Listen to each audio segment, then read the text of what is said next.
Good morning!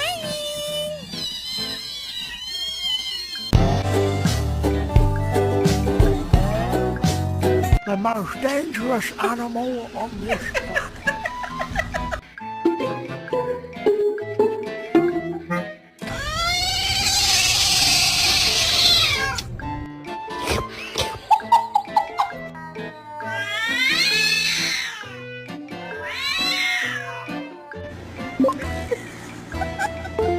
I was like, damn, you hot as a flame. Your mom is the only one that you can blame.